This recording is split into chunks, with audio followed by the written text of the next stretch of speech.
Hello friends, সবাইকে welcome জানাই নতুন একটি ভিডিওতে। এই মুহূর্তে যে আপডেটটির দিকে আমরা নজর রাখবো সেটি হচ্ছে প্রাথমিক ডিএলএড 20-22 মামলা এই মুহূর্তে চ্যালেঞ্জের মুখে। সংকটে বহু চাকরি প্রার্থী। সিঙ্গেল বেঞ্চের অর্ডারকে চ্যালেঞ্জ জানিয়ে ডিভিশনে প্রাথমিক শিক্ষা পর্ষদ। ডিগ্রি পরিবর্তন করা যাবে না, এই মর্মে পর্ষদ ডিভিশন বেঞ্চে নতুন মামলা করলো। বিএড ডিগ্রি থেকে ডিএলএড ডিগ্রিতে মাইগ্রেশন করা যাবে না, এই আবেদন জানিয়ে পর্ষদ ডিভিশন বেঞ্চে। সিঙ্গেল বেঞ্চের অর্ডারের উপর স্থগিতাদেশ চেয়ে আবেদন জানালো ডিভিশন বেঞ্চে প্রাথমিক শিক্ষা পর্ষদ। মাননীয় বিচারপতি রাজশেখর মান্থার চ্যালেঞ্জ জানিয়ে প্রাথমিক শিক্ষা পর্ষদ তারা ডিভিশন বেঞ্চে নতুন একটি মামলা করলো। তো বিস্তারিত আমরা জেনে নেব ব্যাপারটা কি ঘটেছে, কোন প্রেক্ষাপটে ঘটেছে। তো বিস্তারিত থাকবে এই ভিডিওর মধ্যে। তো ভিডিও শুরু করার আগে বলে রাখবো বন্ধুরা, যারা চ্যানেলটিতে নতুন আছেন অবশ্যই একটু সাবস্ক্রাইব করে রাখার অনুরোধ রইল, এবং ভিডিওটি ভালো লাগলে অবশ্যই একটু লাইক এবং কমেন্ট করে যাবেন, এবং পাশে থাকা বেল আইকনটি অবশ্যই অন করে রাখবেন। তো চলুন বন্ধুরা, ভিডিওটি শুরু করা যাক। এই মুহূর্তে যে অর্ডার কপিটা আমরা দেখতে পাচ্ছি সেটা 2/2/2024 তারিখে কোর্ট নাম্বার 13-তে মাননীয় বিচারপতি রাজশেখর মান্থার গুরুত্বপূর্ণ একটি অর্ডার ছিল। মামলাটির যে ডায়েরি নাম্বার আমরা দেখতে পাচ্ছি WPA 2561/2024 মামলাটির পিটিশনে রয়েছেন সুমন্ত কোলে versus state of West Bengal.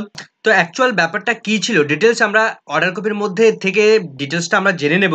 তো এই মামলার ফ্যাক্টটা কি ছিল, যেটা দেখা যাচ্ছে যে এই রিট পিটিশনটা করা হয়েছে, এই মামলাটা করা হয়েছিল রিক্রুটমেন্ট প্রসেস অ্যাসিস্ট্যান্ট টিচার নিয়োগ করার জন্য, অর্থাৎ প্রাথমিক বিদ্যালয়ে শিক্ষক নিয়োগ করার জন্য, যে 2022 সালের 29শে সেপ্টেম্বর যে প্রাথমিক শিক্ষা পর্ষদ শিক্ষক নিয়োগের জন্য যে রিক্রুটমেন্ট প্রক্রিয়া কন্ডাক্ট করা শুরু করেছিল, সেই নোটিফিকেশনের উপর বেস করে এই সমস্ত মামলাগুলো হয়েছে। তার কি কি কোয়ালিফিকেশন লাগবে সে বিষয়গুলো এখানে পরপর উল্লেখ করা ছিল। সেই সময়কার নোটিফিকেশনে বিএডটা তারা প্রাথমিক শিক্ষক নিয়োগ প্রক্রিয়ায় এলিজেবল ছিল। যে মামলাটি বর্তমানে ডিভিশন বেঞ্চে চ্যালেঞ্জ হচ্ছে, সেই মামলাটার যারা পিটিশনার ছিলেন তারা দুটো ক্যাটাগরিতে ভাগ করা হয়েছে। তাদের 1 থেকে 4 নম্বর ক্যাটাগরির যারা যে সমস্ত পিটিশনার ছিল তারা ছিল বিএড ক্যান্ডিডেট, এবং তাদের also diploma in elementary education issued by West Bengal board of primary education, অর্থাৎ তাদের বিএড এবং ডিএলএড উভয় ডিগ্রি তাদের ছিল। কিন্তু তাদের বিএড ডিগ্রিতে বেশি নাম্বার থাকার কারণে তারা বিএডটাকে শো করিয়ে তারা কিন্তু প্রাথমিক শিক্ষক নিয়োগ প্রক্রিয়ার ফর্ম ফিল আপ করেছিল। এবং 5 থেকে 12 নম্বর পিটিশন নাম্বারে যারা ছিল তাদেরকে যেটা বলা হচ্ছে DElEd degree issued by national institute of open schooling, অর্থাৎ এনআইএস থেকে তারা ডিএলএড করেছিল, যেটা এই মুহূর্তে এনআইএস থেকে ডিএলএড সম্পূর্ণভাবে ফ্রেশারদের জন্য অবৈধ ঘোষণা করে দিয়েছে সুপ্রিম কোর্ট। এখানে একটা উল্লেখযোগ্য বিষয় উল্লেখ করা হয়েছে, যেটা বলা হচ্ছে the board thereafter permitted the petitioners to edit, অর্থাৎ সমস্ত যারা পিটিশনার ছিল তাদেরকে এডিট করতে দেওয়া হয়েছিল। কেন এডিট করতে দেওয়া হয়েছিল? দেয়ার কোয়ালিফিকেশন অন 14ই ডিসেম্বর 2022 তারিখে প্রাথমিক শিক্ষা পর্ষদ একটা নোটিফিকেশন দিয়ে তারা জানিয়েছিল যে সমস্ত বিএড ক্যান্ডিডেট তারা ফর্মটাকে এডিট করতে চায় বা বিএড থেকে চেঞ্জ করে ডিএলএড করতে চায় তারা কিন্তু করতে পারে। তো এই ট্রেনিং কোয়ালিফিকেশন ডিগ্রি, সেই ডিগ্রিটাকে চেঞ্জ করার সুযোগ কিন্তু প্রাথমিক শিক্ষা পর্ষদ দিয়েছিল। প্রথমে রাজস্থান হাইকোর্ট বিএডদেরকে বাতিল করে দিয়েছিল 25শে নভেম্বর 2022 তারিখে, এবং তারপরে এনসিটির যে গেজেট ছিল 28শে জুন 2018 তারিখের, এনসিটির সেই গেজেটটাকে সুপ্রিম কোর্ট বাতিল করে দেয় 11ই আগস্ট 2023 তারিখে। ফলে সেই সময় BEd qualification not sufficient for primary school টিচারের জন্য।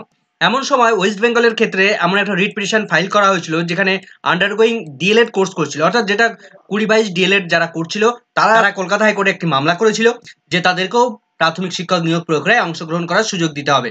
সেই মামলাটি বর্তমানে সুপ্রিম কোর্টে বিচারাধীন রয়েছে, যে মামলাটি শ্রাবণী নায়ক ভার্সেস সৌমেন পাল, অর্থাৎ মাননীয় বিচারপতি হিমা কোহলি ম্যাম তিনি যে নির্দেশ দিয়েছিলেন প্রাথমিকের 9533 জনের প্যানেল নিয়োগ করার, সেই মামলাটার কথা বলা হচ্ছে। এবং সেই সঙ্গে 20-22 ডিএলএডদের ক্যান্ডিডেটদের ইন্টারভিউ প্রক্রিয়ার প্রসেসিং করার জন্য নির্দেশ দিয়েছিলেন, এবং তাদের এফিডেভিট জমা করার নির্দেশ দিয়েছেন, এবং ইতিমধ্যে সেই এফিডেভিট তারা জমা করে দিয়েছে প্রাথমিক শিক্ষা পর্ষদ সুপ্রিম কোর্টে জমা করে দিয়েছে, সেটা আমরা দেখেছি।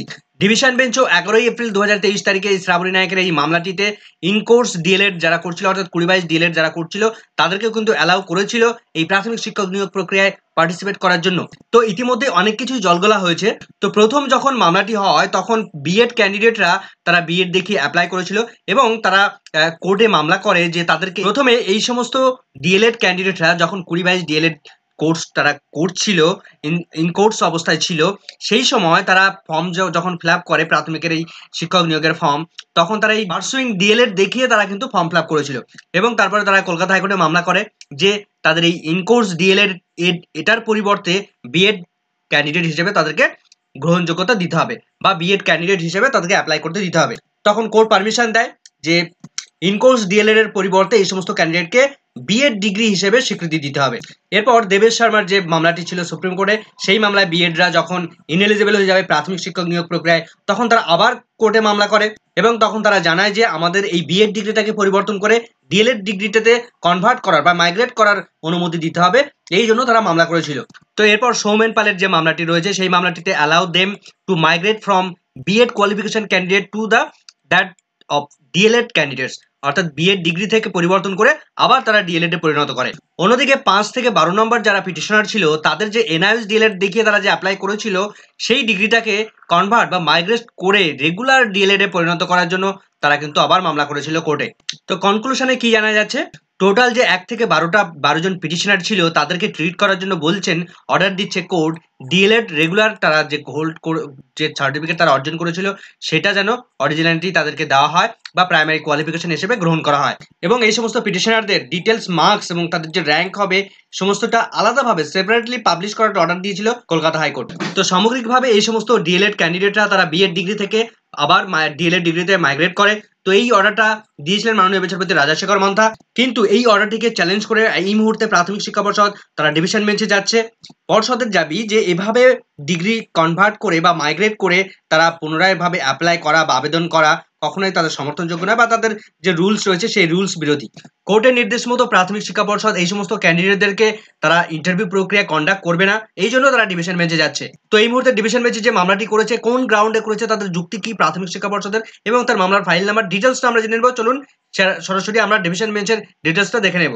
আমরা সরাসরি কলকাতা হাইকোর্টের অফিসিয়াল ওয়েবসাইটে চলে এসেছি। তো আমরা যেটা দেখতে পাচ্ছি, কেস টাইপ হচ্ছে ম্যাট নাম্বার, ফাইল নাম্বার হচ্ছে 537/2024, যেটা রেজিস্ট্রেশন করা হয়েছিল, ফাইল করা হয়েছিল 14/3/2024 তারিখে, অর্থাৎ এই মাসেই ফাইল করা হয়েছে, এবং তার রেজিস্ট্রেশন নাম্বার 533/2024 রেজিস্ট্রেশন নাম্বার সেই একই ডেটে রয়েছে, এবং তার ফার্স্ট হিয়ারিং হয়েছিল 22শে মার্চ 2024 তারিখ। নেক্সট হিয়ারিং ডেট অর্থাৎ ওই ডেটটাই রয়েছে 22শে মার্চ 2024 তারিখে। মামলাটি দেখুন বেঞ্চ ডিভিশন বেঞ্চ, তবে এখনো পর্যন্ত ডিভিশন বেঞ্চে কোন ডিভিশন বেঞ্চে উঠবে, কার আন্ডারে উঠবে, সেটা কিন্তু তারা অ্যাপ্লাই করেছে প্রাথমিক শিক্ষা পর্ষদ। তো কোন বেঞ্চে অ্যাপ্লাই করেছে সে বিষয়টা আমরা দেখব। তো এই মুহূর্তে পিটিশনার রয়েছেন West Bengal board of primary education অর্থাৎ প্রাথমিক শিক্ষা পর্ষদ, এবং রেসপন্ডেন্ট হিসেবে রয়েছেন সুমন্ত কোলে। তো ফার্স্ট হিয়ারিং যেটা দেখাচ্ছে 22/3/2024 তারিখ, এদিন কিন্তু ফর অ্যাডমিশনের জন্য হিয়ারিং হয়েছিল শুধুমাত্র, কিন্তু কোনো জাজের কাছে কিন্তু হিয়ারিং হয়নি। এবার আমরা দেখে নেব মামলাটি কোন গ্রাউন্ডে করা হচ্ছে এবং কোন বেঞ্চে তারা আবেদন জানাচ্ছে এবং তাদের প্রেয়ারটা কি রয়েছে, কি আবেদন জানাচ্ছে প্রাথমিক শিক্ষা পর্ষদ। তো প্রাথমিক শিক্ষা পর্ষদের যে প্রেয়ার, সেই প্রেয়ারে আমরা চলে এসেছি। তো আমরা যেটা দেখতে পাচ্ছি ম্যাট নাম্বার 533/2024, তার সঙ্গে দুটো ক্যান ফাইল যুক্ত রয়েছে। West Bengal board of primary education তারা এই মুহূর্তে পিটিশনার হিসেবে রয়েছে, এবং সুমন্ত কোলে তিনি রয়েছেন রেসপন্ডেন্ট হিসেবে। তো কোর্টের কাছে প্রাথমিক শিক্ষা পর্ষদ যে আবেদন জানাচ্ছে, যেটা জানাচ্ছে, sir please find attached here with the copy of the memorandum of appeal stay application. Stay চাইছে প্রাথমিক শিক্ষা পর্ষদ, অর্থাৎ মাননীয় বিচারপতি রাজাশেখর মান্থা তিনি যে ইন্টারভিউ নির্দেশ দিয়েছিলেন, সেই ইন্টারভিউ নির্দেশের উপর স্থগিতাদেশ চেয়েছে প্রাথমিক শিক্ষা পর্ষদ। অর্থাৎ যে সমস্ত ক্যান্ডিডেটরা, যে সমস্ত 20-22-এর ক্যান্ডিডেটরা বিএড ডিগ্রি থেকে ডিএলএড ডিগ্রিতে কনভার্ট করার জন্য বা মাইগ্রেট করার জন্য অ্যাপ্লিকেশন বা হাইকোর্টের সিঙ্গেল বেঞ্চ অর্ডার দিয়েছিল, সেই অর্ডারটির উপর সম্পূর্ণভাবে স্থগিতাদেশ চায় প্রাথমিক শিক্ষা পর্ষদ। এবং তার পাশাপাশি কি জানা যাচ্ছে, the application for condonation of delay along with the all its annexure with will move before the honourable Justice Soumen Sen এবং honourable Justice Uday Kumar on 22/3/2024 তারিখ। অর্থাৎ এই মুহূর্তে প্রাথমিক শিক্ষা পর্ষদ এই মামলাটিকে মুভ করার জন্য কোথায় চাইছে, অনারেবল জাস্টিস সৌমেন সেন এবং অনারেবল জাস্টিস উদয় কুমারের ডিভিশন বেঞ্চে তোলার জন্য তারা আবেদন জানাচ্ছে, or as soon as business of the court would permit. যদি কোর্ট পারমিট করে তাহলে এই বেঞ্চে তারা আবেদন বা এই ডিভিশন বেঞ্চে এই মামলাটি তারা তোলার জন্য প্রার্থনা জানাচ্ছে বা আবেদন জানাচ্ছে। প্রাথমিক শিক্ষা পর্ষদের এই ডিভিশনে যাওয়ার ফলে বেশ কিছু চাকরি প্রার্থী তারা কিন্তু ঘোরতর সংকটের মুখে পড়ে গেল। ইতিমধ্যে আমরা দেখেছিলাম মাননীয় জাস্টিস রাজাশেখর মান্থা তিনি সিঙ্গেল বেঞ্চ থেকে বেশ কয়েকটি অর্ডার দিয়েছেন যে এই সমস্ত বিএড ডিগ্রি থেকে ডিএলএড ডিগ্রিতে মাইগ্রেট করা বেশ কিছু ক্যান্ডিডেট, অনেকগুলো মামলা কিন্তু সেখানে বিচারপতির রাজাশেখর মান্থার হাত ধরেই তিনি কিন্তু অর্ডার দিয়েছেন যে এই সমস্ত ক্যান্ডিডেটদেরকে বিএড ডিগ্রি থেকে ডিএলএড ডিগ্রিতে মাইগ্রেট করার পারমিশন তিনি দিয়েছেন বা অর্ডার তিনি দিয়েছেন, এবং খুব শীঘ্রই প্রাথমিক শিক্ষা পর্ষদকে ইন্টারভিউ নেওয়ারও তিনি অর্ডার দিয়েছিলেন। কিন্তু সমস্ত মামলাগুলোই কিন্তু এর আন্ডারে পড়ে যাচ্ছে। সুতরাং এই সমস্ত যে অর্ডারগুলো মাননীয় বিচারপতি রাজশেখর মান্থা তিনি দিয়েছেন, কোনো অর্ডারটাই কিন্তু কার্যকরী করবে না প্রাথমিক শিক্ষা পর্ষদ। সমস্ত মামলাগুলোই কিন্তু ডিভিশনের চ্যালেঞ্জ হচ্ছে। সুতরাং এর আগে 2022-এ যে সমস্ত ক্যান্ডিডেটরা সুপ্রিম কোর্ট অর্ডার দিয়েছিল তাদের ক্ষেত্রে কিন্তু কোনো রকম প্রবলেম হবে না, কিন্তু নতুন করে যে সমস্ত ক্যান্ডিডেটরা এই ডিগ্রি মাইগ্রেট করলো তাদের ক্ষেত্রে কিন্তু প্রবলেম দেখা দিল। তবে এই মামলার গতি প্রকৃতি দেখে যেটুকু বোঝা যাচ্ছে, এই মামলা কিন্তু সুপ্রিম কোর্টে না গেলে কিন্তু এর মীমাংসা হবে না।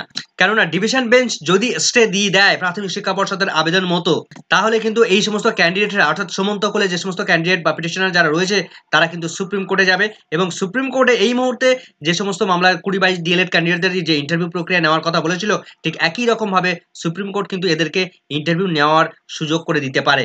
তবে সেটার শেষ কথা বলবে কলকাতা হাইকোর্ট বা সুপ্রিম কোর্ট। তো দেখা যাক মামলাটি কবে লিস্টেড হয় এবং শুনানির ডিটেলস কি কি আসে, কোন বেঞ্চে ওঠে, সমস্ত বিস্তারিত দিকে আমাদের নজর থাকবে। এই মুহূর্তে ভিডিওটি ভালো লাগলে অবশ্যই একটু লাইক এবং কমেন্ট করে যাবেন। চ্যানেলটিতে নতুন হলে অবশ্যই একটু সাবস্ক্রাইব করে রাখার অনুরোধ রইল, এবং পাশে থাকা বেল আইকনটি অবশ্যই অন করতে ভুলবেন না, কেননা পরবর্তী এই ধরনের নিত্য নতুন আপডেট আপনার কাছে সঙ্গে সঙ্গে পৌঁছে যাবে। সকলকে ধন্যবাদ।